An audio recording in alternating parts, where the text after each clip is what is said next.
जनाब यासिर पीरज़ादा साहब अपने कालम एक सिविल सर्वेंट का कुंज का फसल में लिखते हैं, दुनिया में दो किस्म के लोग होते हैं, एक वो जो किताबें लिखते हैं और दूसरे वो जो कुछ नहीं लिखते। फवाद हसन फवाद का शुमार पहली किस्म के लोगों में होता है। आप एक परफेक्शनिस्ट किस्म के बंदे हैं जो काम करते हैं, बेहतरीन अंदाज में करते हैं। सच पूछें तो मैंने अपने 27 बरस के कैरियर में फवाद हसन फवाद से ज़्यादा काबिल, ज़हीन और शानदार अफसर नहीं देखा। असूलना मुझे अपने इस बयान की तशरीह करके बताना चाहिए कि मैं ऐसा क्यों समझता हूँ, मगरज मैंने सिर्फ फवाद साहिब की शायरी पर बात करनी है, सो मैं खुद को इस हद तक ही महदूद रखूँगा। शायरी की किताब अपनी गर्लफ्रेंड को देने के लिए एक अच्छा तोहफा होती है।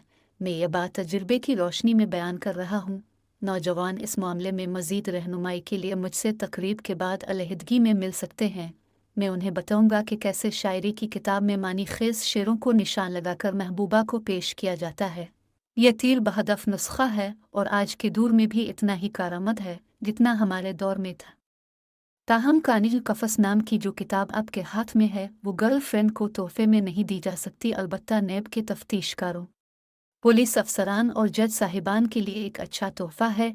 इस तकरीब में आने से पहले मैंने एक पुलिस अफसर को ये किताब दिखाई तो इसने किताब को हाथ में पकड़ कर सुना और फिर कहने लगा, इसमें से तो बगावत की बो आ रही है, इस शायर पर फौजदारी मुकदमा होना चाहिए। मैंने जवाब दिया कि अगर बात शायरों पर पर्चा कटवाने तक आ गई है तो फिर बेशक अब सुलह कर लें। तफन्नन बरतरफ, ये बात दुरुस्त है कि इस किताब से बगावत की बो आती है। दरअसल ये शायरी की किताब नहीं बल्कि हमारे मुआशरे का नौहा है। ये एक मुकदमा है जो फवाद साहिब ने खुद पर कायम जाली मुकदमों के जवाब में इस समाज पर कायम किया है। ब्यूरोक्रेसी के अल्फाज में कहूँ तो ये एक चार्जशीट है जो फवाद हसन फवाद ने फ्रेम की है, और इस चार्जशीट की खूबी यह है कि ये सितारों से मुज़य्यन है, शायरी की रवायत से जड़ी है और इल्म अरूज के बंधन में जकड़ी हुई है।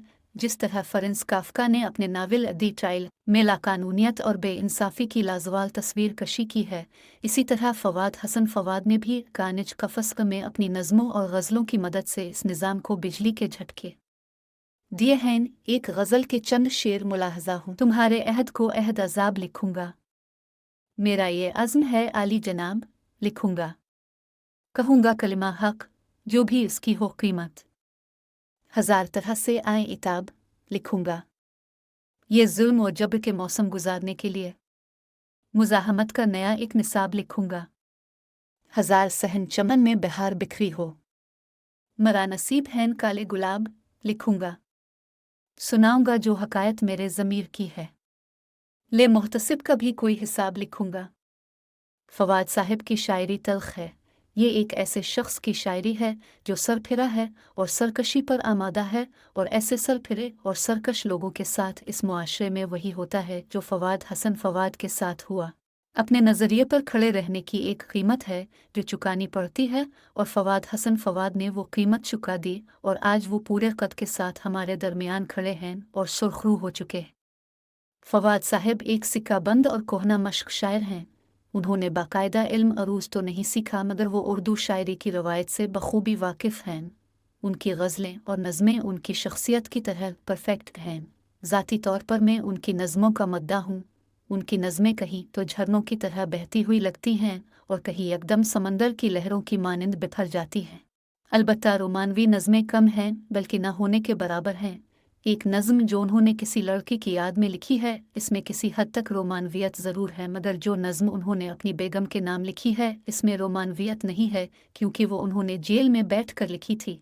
वैसे अगर वो जेल में ना भी होते तो भी बेगम के लिए रोमानवी नज़्म लिखना खासा मुश्किल काम होता। बकौल शख्स बेगम से रोमानवी बातें करना ऐसे ही है जैसे बंदा खामखा खारिश कर रहा हो। उनकी एक नज़्म बिसात फिर से बिछी हुई है, हिंदुस्तानी शायर जावेद अख्तर की नज़्म नया हुक्मनामा से मुतासिर है कर लिखी हुई लगती है। लेकिन मुझसे अगर कोई पूछे कि हासिल किताब क्या है तो मेरा जवाब होगा कि जो नज़्म उन्होंने अपने बेटे सिलल के नाम लिखी है वो हासिल किताब ही नहीं बल्कि हासिल ज़िंदगी है। इस नज़्म में उन्होंने कुछ बुनियादी सवालात उठाए हैं और हमें झंझोड़ कर रख दिया है।